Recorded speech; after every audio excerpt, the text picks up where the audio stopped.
여러분 반갑습니다. 우리 이제 추석 명절을 앞두고 있는데 우리 가족들하고 또 1년 동안 여기까지 잘 사셨다고 또 명절 잘 다녀오라고 여러분 우리 격려하면서 한번 인사 한번 나누십시다. 서로 축복하고 이렇게 했으면 좋겠습니다.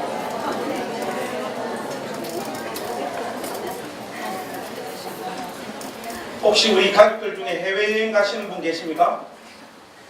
가는 분들이 분명히 있는데 위화감을 조성할까 싶어서 차마 말을 못하고 그런 분도 한 분 가셨어요.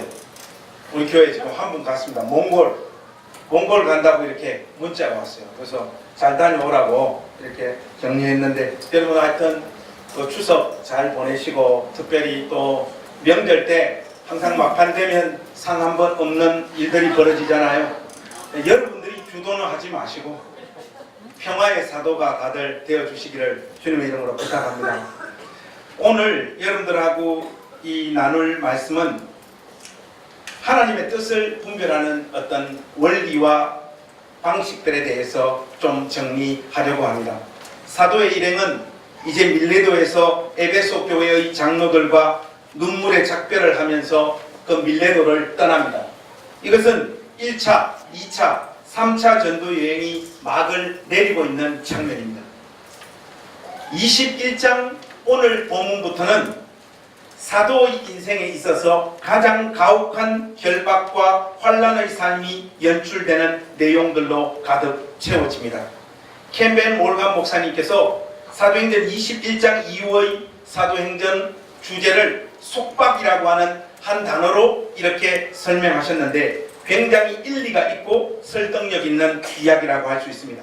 오늘 이 본문은 속박이 시작되는 바로 그 첫 장면, 그 첫 장면을 오늘 여러분들과 함께 살피고 그 가운데서 하나님께서 우리 공동체를 향하여 주시는 메시지를 찾아서 듣기를 원합니다. 여러분 오늘 본문 1절에서부터 3절 말씀을 한번 보십시오. 거기 보시면 밀레도를 포함하면 총 7곳을 통과하는 사도의 모습을 우리가 확인할 수 있습니다. 여러분 거기 등장하는 지명들이 굉장히 많죠. 밀레도를 출발해서 고스, 로도, 바다라, 베니게, 수리아, 두로 이렇게 등장하고 있습니다.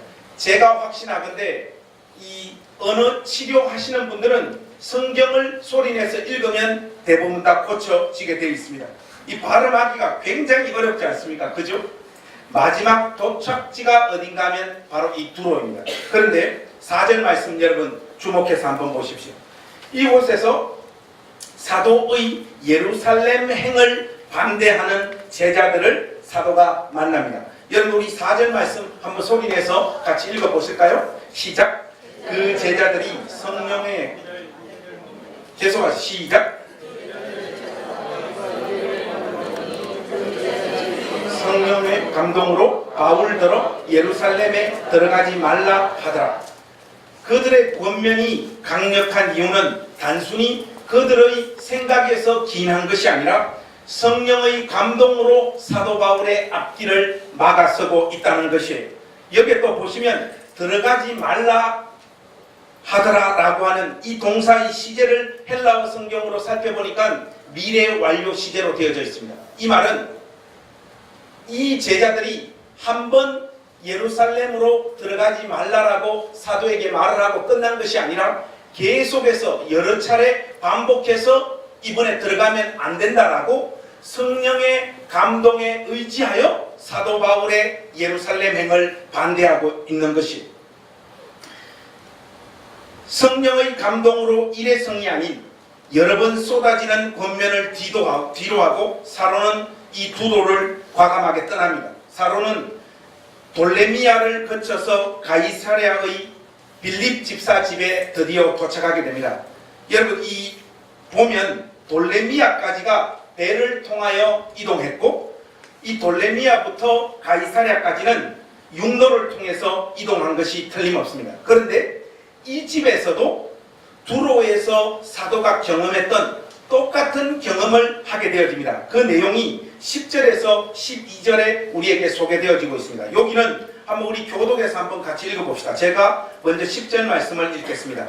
여러 날 머물러 있더니 아가보라 하는 한 선지자가 유대로부터 내려와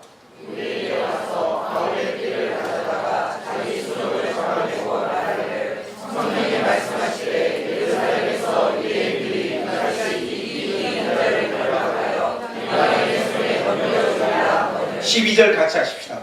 우리가 그 말을 듣고 그곳 사람들과 더불어 바울에게 예루살렘으로 올라가지 말라 하더니 아가보라고 하는 이 선지자가 빌립의 집을 방문합니다. 방문해서 그곳에 유하고 있었던 사도 바울을 향하여 일종의 퍼포먼스 더하기 예언 기도를 쏟아내고 있어요. 바울의 띠를 가져다가 이 여기서 말하는 이 띠라고 하는 것은 유대인들의 전통 복장, 그 전통 복장을 묶는 데 사용하는 긴 끈을 말합니다. 이 끈을 가지고 자기의 수족을 묶은 다음 뭐라고 지금 예언을 하고 있습니까? 성령이 말씀하시되 예루살렘에서 유대인들이 이같이 이띠 임자를 결박하여 이방인의 손에 넘겨주리라. 그렇게 예언을 토합니다. 두로 지역에 있었던 내용과 똑같은 예언을 이 아가보가 지금 쏟아놓고 있는 거죠.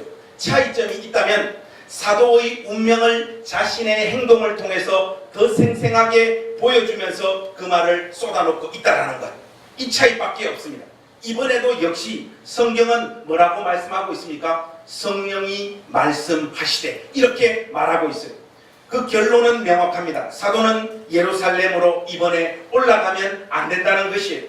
전입 가경인 것은 사도와 예루살렘으로 지금 함께 올라가고 있는 사도의 일행들도 두로와 지금 빌립 집의 이 아가보의 예언을 듣고 난 다음 함께 올라가고 있는 사람들의 마음도 설득되어져서 사도의 예루살렘행을 반대하기 시작했다는 거예요. 여러분 12절에 명확하게 나와 있지 않습니까? 여러분 12절 말씀 한번 보십시오. 이 말씀은 제가 읽겠습니다. 우리가 그 말을 듣고 그곳 사람들과 더불어 바울에게 예루살렘으로 올라가지 말라 권하니. 여러분 이 사도행전은 누가가 기록한 책 아니겠습니까? 이 바로 이 일행에는 누가가 포함되어 있고 누가가 우리라고 하는 대명사를 지금 사용하고 있는 거 보니까 누가의 마음도 완전 이 예언들에 설득되어져서 사도요, 이번에 올라가면 붙잡혀서 죽습니다. 가지 마십시오. 여기에 함께 동참하고 있는 것이 틀림없습니다. 사도 자신의 체험을 포함하자면 총 3번에 걸쳐서 성령께서 사도가 예루살렘에서 만나게 될 현실을 분명하게 말씀하고 있는 것이에요. 자기만의 체험이 아니라 다른 믿음의 권속들, 그것도 각각 다른 도시에서 살고 있는 사람들이 똑같은 예언을 쏟아놓고 있다 보니까 사도의 마음도 흔들릴 수밖에 없습니다. 자기 일행들이 흔들리는데 사도의 마음이 흔들리지 않을 수 없는 거죠. 이 정도 되니까 이 사도의 마음도 괴롭고 힘들었던지 13절 말씀 여러분 한번 보시겠습니까? 이 안타까운 사도의 마음이 여기 이렇게 표현되고 있습니다. 바울이 대답하되 여러분들이 어찌하여 울어 내 마음을 상하게 하느냐. 여기 말하는 내 마음을 상하게 하느냐는 이 말은 왜 확고한 나의 의지를 약화시키느냐 하는 이 말이에요. 이것이 단순히 인간들의 뜻을 전달하는 것이었다면 사도의 의지가 약화되어질 이유가 하나도 없지요. 성령의 감동으로 전해준 이야기니까 사도 역시 괴롭고 힘든 상황으로 그의 마음이 내몰릴 수밖에 없는 것입니다. 이제부터가 정말로 중요해요. 오늘 본문을 우리가 조금 더 숙고하고 살펴야 할 지점에 우리가 지금 도착하고 있습니다. 사랑하는 우리 행신교회 가족 여러분, 단도직입적으로 여러분들에게 묻겠습니다. 만약 여러분들이 사도 바울이라면 지금 이 상황 속에서 사도가 예루살렘으로 올라가는 것이 하나님의 뜻입니까? 아니면 올라가지 않는 것이 하나님의 뜻입니까? 이게 참 쉽지 않은 문제입니다. 그런데 여기서 사도의 예루살렘행을 성령에 감동되어 반대하는 사람들을 그 예언의 구체적인 내용이 무엇이었는지 우리가 다시 한번 살펴볼 필요가 있습니다. 자, 여러분, 총 3구절이 등장하는데 먼저 사도행전 20장 23절 말씀을 한번 보십시오. 이것은 사도 바울 자신이 하나님 앞에 하나님으로부터 직접 전달받은 예언의 내용이에요. 여러분, 사도행전 20장 23절 우리 한번 같이 읽어보실까요? 시작. 오직 성령이 각 성에서 내게 정언하여 결박과 환난이 나를 기다린다 하시니. 여러분 그 내용을 자세히 지금 확인하십시오. 그리고 또 보셔야 될 것은 21장 4절입니다. 21장 4절 거기 조금 중반부터 보시면 요건 제가 한번 읽어볼게요. 제자들을 찾아 거기서 이래를 머물더니 그 제자들이 성령의 감동으로 바울더러 예루살렘에 들어가지 말라 하더라. 이렇게 되어 있고요. 자, 마지막 한 구절 더는 사도행전 21장 11절 말씀입니다. 21장 11절. 이거는 우리 같이 한번 읽어봅시다. 시작. 우리에게 와서 바울의 띠를 가져다가 자기 수족을 잡아매고 말하기를 성령이 말씀하시되 예루살렘에서 유대인들이 이같이 이 띠 임자를 결박하여 이방인의 손에 넘겨주리라 하거늘. 여러분 이 세 구절을 우리가 가만히 살펴보면요, 예언의 구체적인 내용은 사도가 예루살렘으로 가게 되면 결박과 환난이 기다리고 있다라고 하는 내용에 한정되어져 있지 예루살렘으로 올라가면 안 된다라고 하는 내용은 없습니다. 이 부분이 지금 중요한 것이에요. 물론 21장 4절 말씀이 조금 애매하긴 해요. 여러분들 21장 4절 말씀 보면 예루살렘으로 들어가지 말라 하더라라고 기록되어져 있습니다. 이 말의 주어가 그런데 성령인지 성령의 감동함을 받아 사도가 예루살렘에서 만나게 된 현실을 알게 된 그 동네 사람들의 의견인지가 명확하지 않는다는 것이 이 해석의 조금 곤란한 면이라고 할 수 있습니다. 그러나 이 21장 4절은 나머지 두 구절을 근거로 해서 이 내용을 추론하는 것이 합리적인 접근이라고 생각되어져요. 그래서 여러분 이 나머지 두 구절을 근거로 21장 이 4절 내용을 살펴보면 하나님께서 이 두로 지역의 사람들에게도 성령으로 감동하셔서 알려주신 내용은 예루살렘으로 올라가게 되면 사도가 결박과 환난을 경험하게 될 것이라고 하는 정보만 소개하고 있었던 것이 틀림없습니다. 그러니까 예루살렘으로 들어가지 말라, 이 말은 성령께서 하신 말씀이라기보다는 이 예언을 전달받은 이 사람들이 이렇게 결박과 환난이 기다리고 있으니까 사도여 예루살렘으로 올라가지 않는 것이 좋겠습니다. 이렇게 권면하고 있는 것입니다. 자, 이 내용을 좀 쉽게 풀어서 여러분들에게 말씀드리면 예루살렘으로 들어가지 말라고 하는 그 말을 전달하는 당사자의 의견이지 성령께서 그 내용까지는 언급하고 있는 것이 아니라는 말이에요. 그러니까 사도와 형제들이 다른 예언을 하나님으로부터 각각 전달받고 있는 것이 결코 아닌 것입니다.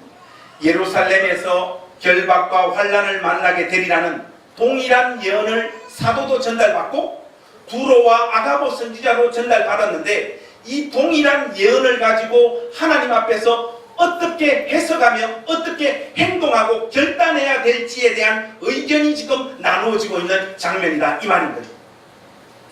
믿음의 형제들은 환난과 핍박이 기다리고 있으니까 올라가면 안 된다라고 사도에게 권면했던 것이고, 사도는 그러한 현실에도 불구하고 나는 올라가서 그리스도의 영광스러운 복음을 전가하고 결박과 핍박뿐만 아니라 죽음을 당하기로 나는 이미 결심해놓으라. 이것이 사도 바울의 결심입니다. 대부분의 성경학자들과 목회자들이 이 지점에서 사도 바울의 판단이 옳았다라고 손을 들어주더라고요. 제가 설교집과 주석서 한 20권 정도 살펴봤는데 대부분이 다른 믿음의 권속들보다는 사도가 하나님의 뜻에 더 부합한 온전한 판단을 내렸다, 이렇게 이야기를 하더라고요. 그러나 제 생각은 좀 다릅니다. 저는 이런 문제는 흑이냐 백이냐로 결정할 문제가 결코 아니고 또 누가 더 옳았다라고 판단할 문제가 결단코 아니라고 생각을 해요. 자, 이런 이야기를 제가 여러분들과 좀 나누겠습니다. 제가 연애할 때 저희 집사람과 3년 연애하다가 막판에 대판 한 판 붙어가지고 헤어졌어요. 꺼져. 또 우리 집사람이 그때 돈을 잘 벌었을 때라 그때는 삐삐 세대여서 우리 사람이 저한테 삐삐도 사주고 해서 야 삐삐 너 가져 주고 완전 쫑을 내버렸습니다. 그리고 다시는 안 만나기로 하고 그렇게 헤어져서 보름인가 한 달 정도 저희 집사람하고 진짜 연락도 안 하고 안 만났어요. 저는 정말로 영영 이별할 작정이었습니다. 저희 집사람도 마찬가지고. 근데 결국 이렇게 같이 살게 되었는데 그 안 만났던 시기 한 보름과 한 달 상관에 어떻게 지냈냐고 결혼해가지고 이렇게 살살 구슬려가지고 물어보니까 그 사이에 다른 새끼들과 선을 좀 봤더라고요. 제법 간을 본 것입니다. 아마도 집사람을 사랑하는 주변 분들의 부추김이 가장 큰 역할을 하지 않았나 싶습니다. 그래서 제가 이번 추석에도 가기 싫은데 이를 악물고 가는 것이 충분히 이해하고 당연한 것입니다. 팬티 한 장 입은 타자, 그것이 그 시절의 제 별명이었어요. 가진 것은 오직 팬티 한 장밖에 없는 그런 사람이에요. 누가 이런 타잔에게 시집을 보내고 싶겠습니까? 일가 친척과 부모들이 안 그렇겠습니까? 보니까 각이 나오잖아요. 그 가족들과 주변 친구들이 우리 집사람에게 뭐라고 이야기했겠습니까? 정미야, 전마에게 시집가면 네 인생 완전 좋아진다. 아싸라, 사랑을 가지고 살 것 같냐? 사랑도 변한다. 사랑 그거 가지고 긴 인생 견디지 못한다. 물질적인 조건 너무 무시하지 마라. 뭐 이런 이야기를 우리 집사람을 사랑하는 사람들이 많이 하지 않았겠습니까? 당연한 것이죠. 그러면 당사자의 마음도 흔들리고 괴롭기 마련인 것이죠. 그래서 선도 보고 다른 사람도 찾아봤겠죠. 아내는 결국 저에게로 왔고 저를 선택했습니다. 제가 집사람에게 물었어요. 여보, 당신 나를 궁극적으로 선택한 이유가 뭐냐? 이렇게 물으니까 우리 집사람 입에서 기가 막힌 말이 나옵니다. 사랑밖에 난 몰라. 그렇게 사랑을 찾아 길을 나선 김정미 씨 인생이 저를 만나서 완전히 버려버렸다는 거 아닙니까? 제가 여러분들에게 이런 선택 앞에서 여러분들이 어떤 결정을 내려야 될지 한번 물어보겠습니다. 1번, 우리 집사람은 다른 사람에게 시집 갔어야 했다. 이게 1번입니다.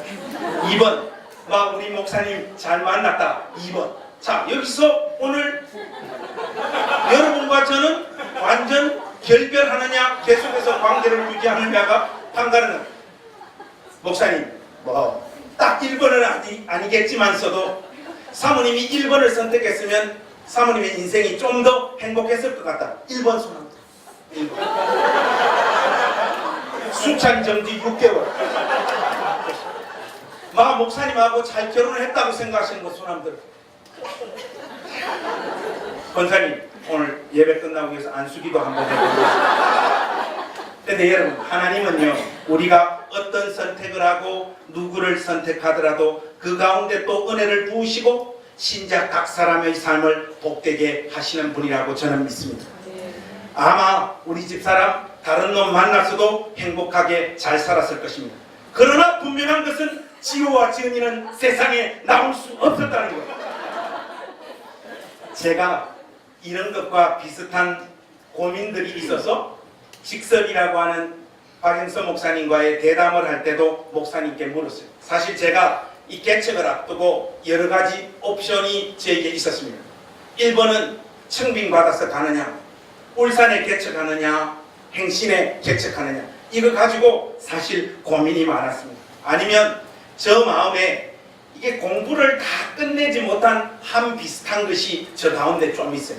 제가 미국으로 다시 한번 날아가서 마지막 박사과정을 끝내고 오리라, 이 어떤 고민 속에 있어서 목사님께 물었어요. 목사님, 제가 어떤 삶을 선택해야 됩니까? 하니까 목사님께서 참 연륜이 계셔서 그런지 나는 네가 무엇을 선택해야 될지 솔직히 잘 모르겠다. 하지만 네가 어떤 삶을 선택하든 널 위해서 기도하고 널 위해서 응원할게. 이렇게 아주 뱀처럼 얍삽하게 빠져나가시더라고요.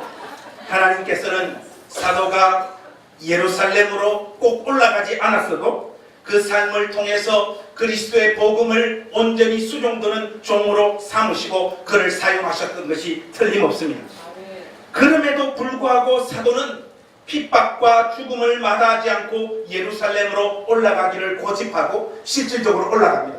사도가 이런 결정을 내리게 된 그의 마음의 핵심적인 배경이 무엇이냐? 첫 번째는요, 하나님께서 무엇을 위해 사도 자신을 부르고 있는지 사도는 명확하게 알고 있었고, 또 부르신 그 일을 수행하는 과정에서 하나님께서 무엇을 도구로 삼아 하나님 자신의 일을 이루시는 분인지에 대한 이해도 사도가 명확했기 때문에 그는 결박과 죽음이 기다리고 있는 예루살렘으로 올라갔던 거예요. 하나님께서 그를 처음 부르실 때 그를 어떤 도구로 사용하시기 원하셨는지에 대한 이 첫 번째 소명과 이해가 분명했기 때문에 이 결단을 내렸던 것이 틀림없습니다. 여러분, 우리가 강해가 꽤 이제 21장까지 진행되니까 앞의 내용들을 여러분들이 대부분 다 까마득히 읽고 계신데, 하나님께서 사도를 처음 부르실 때 그를 무슨 목적으로 어떻게 사용하시기 위하여 부르셨는지 성경이 우리에게 분명히 소개하고 있습니다. 여러분, 우리 앞으로 넘어가셔서 한번 추억 여행을 떠나가 보겠습니다. 사도행전 9장 15절 말씀 한번 보십시오. 사도행전 9장 15절 말씀입니다. 9장 15절 16절 9장 15절과 16절 우리 소리 내어서 한번 같이 읽겠습니다. 시작. 주께서 이르시되 가라, 이 사람은 내 이름을 이방인과 임금들과 이스라엘 자손들에게 전하기 위하여 택한 나의 그릇이다. 내가 그가 내 이름을 위하여 얼마나 고난을 받아야 할 것을 내가 그에게 보이리라 하시니, 이것이 사도 자신의 운명이었고 이 말씀이 사도의 영혼의 DNA처럼 깊숙이 새겨져 있었던 것이 틀림없습니다. 무엇보다도 사도는 하나님께서 그리스도의 영광스러운 이 복음을 세상에 전가하는 데 사용하시는 하나님의 가장 강력한 무기와 도구가 기적과 이적이 아니라 하나님을 전심으로 사랑하는 자의 고통과 눈물과 아픔을 통하여 이 일을 이루신다는 것, 이것이 사도의 마음에 분명히 정리되어져 있었던 것입니다. 왜 하나님은 가장 강력한 도구가 될 수 있는 기적과 이적을 자신의 일을 성취하는 데 사용하지 않으시고 성도들의 고난과 죽음을 사용하실까요? 이것은 하나님께서 이 세상의 정체를 명확하게 폭로하시기 위한 하나님의 깊으신 지혜인 줄로 믿습니다. 이 세상이 예수님의 길을 핍박했을 뿐만 아니라 그를 따르고 그를 사랑하는 자들의 길을 동일하게 핍박하고 있음을 하나님은 폭로하기를 원하시고, 바로 그들의 그 행위를 심판의 근거로 마지막 날 사용하시기 위하여 그리스도께서 걸어가신 동일한 운명의 자리로 성도의 삶을 인도해 가는 것이에요. 그래서 하나님께서는 항상 자신의 일을 이루시는 이 수단을 세상 사람들이 볼 때 가장 미련하고 비천해 보이는 십자가라고 하는 방법을 통하여 이루고 계신다는 사실을 여러분들이 명확하게 깨달으셔야 됩니다. 하나님의 일이 성취될 때 반드시 나타나는 것이 뭐냐? 피해자이며, 이 세상의 어떤 권세로 말미암아 두들겨 맞아 영혼의 상처를 입고 멍을 간직한 피해자가 반드시 나타나는 방식으로 하나님은 자신의 일을 성취하고 이루시는 분입니다. 단언컨대 하나님을 온전히 사랑하는 성도들의 피와 죽음이 없이는 그리스도의 복음은 전진하지 않습니다. 사도는 이것을 꿰뚫고 있었고, 그리하여 주의 제단에 자신의 몸을 산제물로 드리기를 갈망하며 환난과 핍박이 기다리고 있는 예루살렘으로 모든 성도들이 다 뜯어말리는 그 상황 속에서도 올라가고 있는 것입니다. 사랑하는 우리 행신교회 가족 여러분, 우리들의 삶에도 무엇이 하나님의 뜻일까라고 하는 이 이슈가 항상 등장합니다. A.W. 토저가 그런 말을 해요. 당신이 선택하는 것이 바로 당신이다. 우리가 무엇을 선택하고 어떤 삶을 선택해야 하는 이슈 앞에 우리는 항상 놓입니다. 누구와 결혼해야 되나? 어떤 직장에 가야 되나? 어떤 교회에 가야 되나? 뭐 이런 자질구레한 수많은 선택 앞에 우리가 놓여지게 된다는 말이죠. 그때 대부분의 사람들은 어떤 결정을 내립니까? 오늘 본문에 등장하는 두로의 형제와 그리고 아가보와 믿음의 형제들처럼 하나님 말씀을 근거로 또 하나님의 사람들의 이야기를 가지고 힘을 얻어서 자신에게 가장 유익하고 안락하고 행복한 삶을 결정하고 선택해요. 너무나 일방적으로 형통하고 성공하고 안전한 삶을 가져온 자신의 선택을 하나님의 이름과 하나님의 뜻을 동원하여 옳은 선택이라고 확정짓는 것이 저와 여러분들이 가지고 있는 신앙의 나쁜 습관이 되어져 있습니다. 그런 삶 이외의 것들을 우리는 생각하지 않아요. 하나님의 은혜를 다른 것들로 그려보려고 마음을 먹고 있지 않습니다. 명심하십시오. 하나님의 뜻을 신작 각 사람이 이 땅에서 경험하고 있는 현실과 관련하여 너무 단정적으로 이야기하는 것은 하나님의 뜻과 전혀 상관없는 판단일 수 있다는 것입니다. 잘 먹고 잘 사는 삶이 주의 뜻이고 시련을 겪고 울면서 가는 인생길이 저주받은 삶이라고 너무 쉽게 판단하지 말라는 말이에요. 우리가 하나님 앞에 감사의 제목으로 쏟아놓고 있는 우리의 영혼 깊숙한 곳에서 올라오는 이 감사가 신앙의 타협의 결과물일 가능성도 많이 있지 않습니까? 우리는 이런 사실들을 이미 잘 알고 있습니다. 시골 교회나 선교지에서 사역하시는 목사님들이나 선교사들의 상이 모든 것을 다 누리고 사는 저처럼 이 도시교회의 목회자들의 삶보다 더 귀하고 박수받을 만한 삶이라는 것 저나 여러분들이나 다 동의하고 잘 알고 있습니다. 그런데 우리가 어떤 결정을 내릴 때 특히 우리 자녀들에게는 뻔히 알고 있는 그 삶을 권면하거나 그 길을 가라고 우리는 말하고 있지 않습니다. 잘 먹고 잘 사는 것이 그냥 장땡이고 하나님의 뜻입니다. 성령께서 주신 자동스러운 감동이 되어버려요. 우리 안에서는. 제가 제일 두려운 말이 뭔지 여러분들 아십니까? 제가 지금 제일 두려워하는 이 말이 우리 지호가 중학교 때까지는 공부를 안 하더만 이 고등학교 가니까 공부를 진짜 열심히 해요. 그런데 우리 지호 입에서 어느 날 아빠 나 아프리카 선교사로 헌신할래 이 말이 나올까 싶어서 제가 손이 벌벌벌벌 떨리고 있다는 거 아니에요. 지호야 그건 아니고 돈 많이 벌어 그분들 후원하는 사람들이 되어라. 우리가 이따구 짓을 하고 있습니다. 우리의 수준이 이 모양이에요. 지호 아비는 지호가 후원하고 남는 돈이 훨씬 더 많다는 걸 이미 눈치채고 있는 것입니다.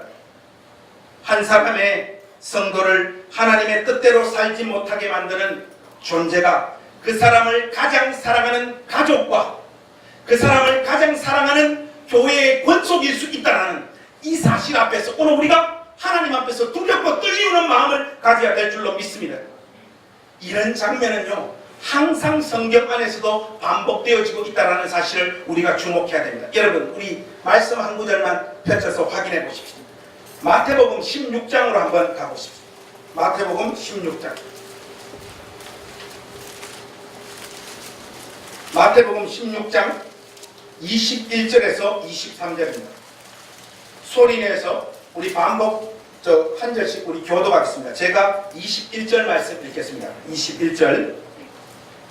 이때로부터 예수 그리스도께서 자기가 예루살렘에 올라가 장로들과 대제사장들과 서기관들에게 많은 고난을 받고 죽임을 당하고 제3일에 살아나야 할 것을 제자들에게 비로소 나타내시니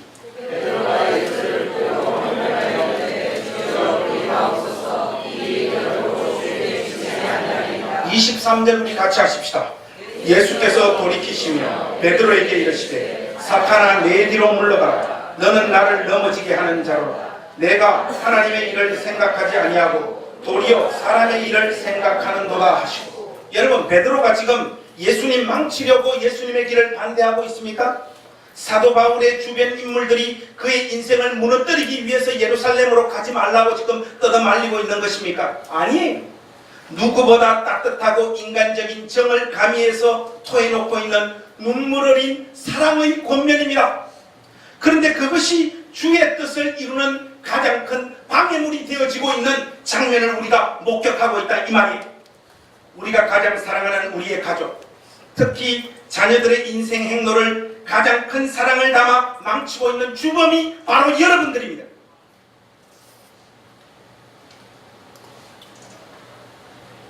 사랑하는 우리 행신교회 가족 여러분, 그렇다면 우리가 이런 문제들 앞에서 하나님의 선하신 뜻에 순종할 수 있는 구체적인 우리의 영적인 잣대와 바로미터는 무엇이 되어야 될까요? 베드로가 예수님의 십자가행을 가로막고 있는 진짜 이유와 동기를 우리가 파헤쳐야 됩니다. 믿음의 권속들이 사도 바울을 뜯어말리고 있는 예루살렘으로 가지 말라고 뜯어말리고 있는 진짜 이유와 동기를 캐물어야 됩니다. 저는 확신합니다. 하나님의 뜻을 분별하는 우리의 영적 잣대와 바로미터 중에 가장 중요한 것은 신자 각 사람 안에 명확히 자리 잡고 있는 내적 동기예요. 저는 이 내적 동기가 하나님의 뜻을 분별하는 데 가장 중요한 요소라고 확신합니다. 그 선택을 하고 있는 진짜 이유가 무엇인지 자기 자신에게 무섭게 물어본 다음 여러분의 인생 앞에 놓여진 수많은 판단과 결정 사항들을 하나님 앞에서 결정하실 수 있기를 주님의 이름으로 부탁합니다.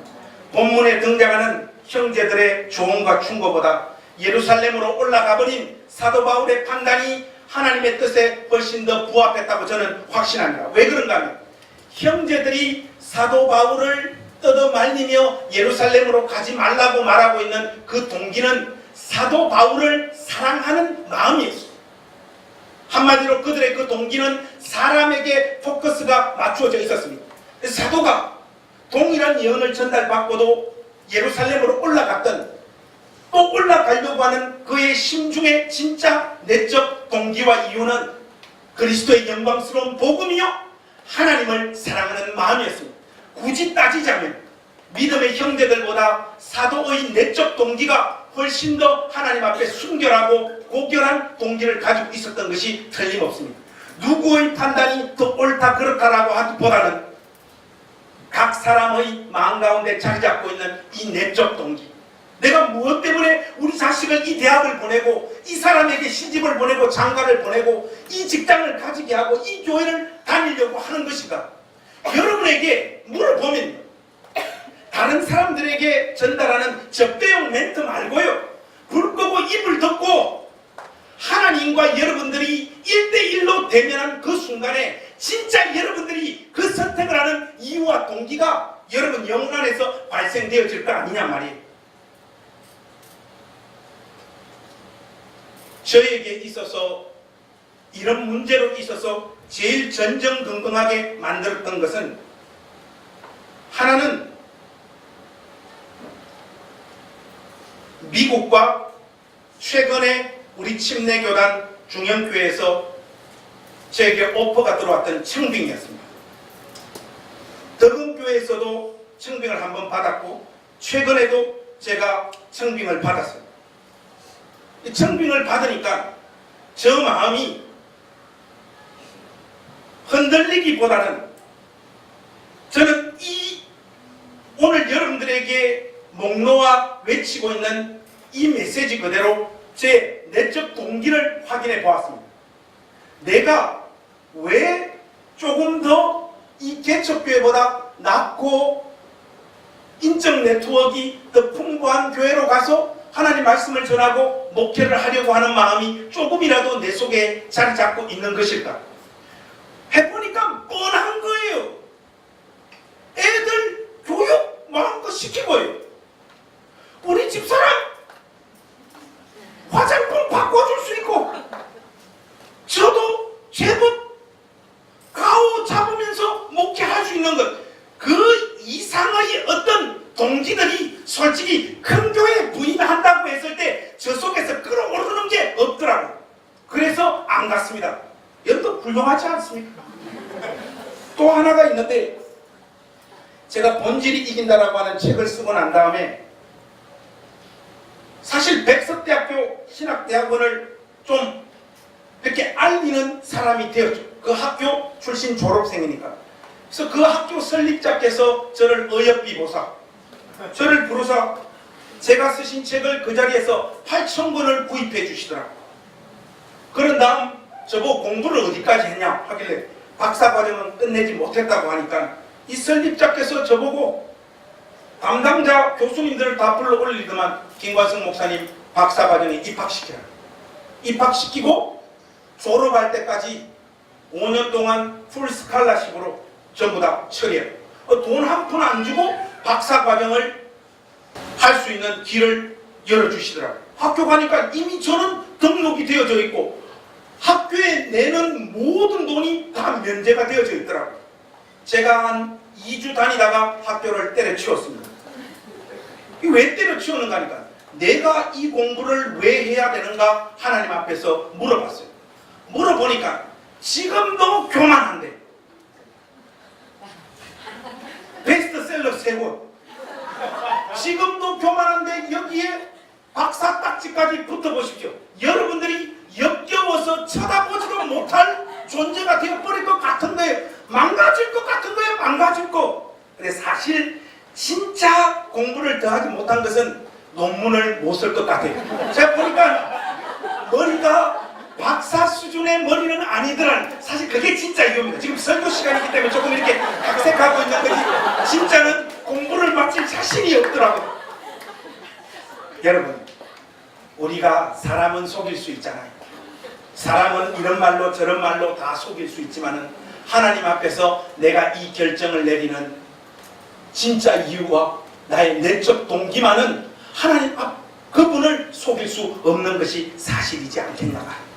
여러분 지금 여러분들이 삶 속에서 고민하고 결정을 내려야 될 어떤 문제가 여러분 앞에 놓여져 있습니까? 여러분 어떤 의미에서 여러분 생각이 복잡해지고 있다라고 하는 것은 분명히 주변 사람들로부터 여러분들이 신앙적인 타협을 해서라도 이루고 싶은 것 그 길을요 누군가를 통해 가지고 부추김 받기를 원하는 마음이 여러분들 마음 가운데 분명히 있을 거예요. 제가 성도들 이렇게 상담을 해보면요 그분들은 이미 답을 가지고 오시는 분들입니다. 목사님 제가 이 결정하는 거 하나님 뜻이라고 천국인을 쳐주소서 다 이러고 찾아온단 말이죠. 그리고 말도 제가 그 말을 할 수밖에 없도록 스토리를 각색하고 꾸며가지고 싹 이야기를 합니다. 그럼 제가 이것은 어쩔 수 없네 집사님 판단이 맞는 것 같습니다. 여러분은 그것을 하나님 음성으로 자동적으로 수용하고 받아들여서 나는 십자가의 길 주의 길을 간다 이 지랄을 떨게 되는 겁니다. 사랑하는 우리 행신교회 가족 여러분 사람은 속일 수 있어도 하나님은 속일 수 없습니다. 이 집을 사야 될까 말아야 될까 우리 자녀들 이 대학 보내야 될까 말아야 될까 저 애한테 시집 장가를 보내야 될까 말아야 될까 우리가 보면요 온갖 믿음 좋은 척은 다 하다가요 인생에서 중요한 결정을 내릴 때는요 세상 사람들이 가지고 있는 가장 일반적인 기준에서 벗어나는 신자들이 별로 없더란 말이죠. 행심교회 우리 가족 여러분 우리 인생이 이 땅에서의 삶에서 좀 어그러지고 무너지고 눈물 흘리고 고난을 받는 길이라고 할지라도 주님 원하시는 길로 가십시오. 그 길로 가서 고난과 아픔의 흔적들 우리 영혼에 좀 새겨놓고 주님 만날 때 주를 위하여 수고한 흔적들 주 앞에 내어놓을 수 있는 삶의 한 조각이라도 손에 쥘 수 있는 믿음의 권속들 되어질 수 있기를 우리 주님의 이름으로 축복합니다. 여러분 동기와 진짜 이유를 확인하시는 복된 주일이 되셔서 여러분들이 내려야 할 그 결정 앞에서 하나님의 뜻을 온전히 분별하는 믿음의 권속들 되어주시기를 우리 주님의 이름으로 축복합니다. 기도하겠습니다. 하나님 우리 입으로는 하나님 뜻이 어쩌고 저쩌고 첫날 만날 이야기하지만 결국은 우리 즐겁고 우리가 안전하고 우리가 편한 그 삶을 선택하고 뭐 이런저런 성경 구절과 목사님들과 주변 지인들을 통하여 내 선택이 옳았다고 하는 것을 적당히 인정받으면서 그렇게 꾸역꾸역 살아가고 있는 우리 자신들의 모습을 하나님 앞에 다 정직하게 내려놓습니다. 하나님, 참 믿음 없는 저희들 긍휼히 여겨주시고 남은 우리의 생에 주님을 위하여 수고하다가 아픔도 겪고 눈물도 흘리고 시련도 겪고 하는 그런 삶도 좀 맛볼 수 있는 신자들로 우리 삶을 인도하여 주시옵소서.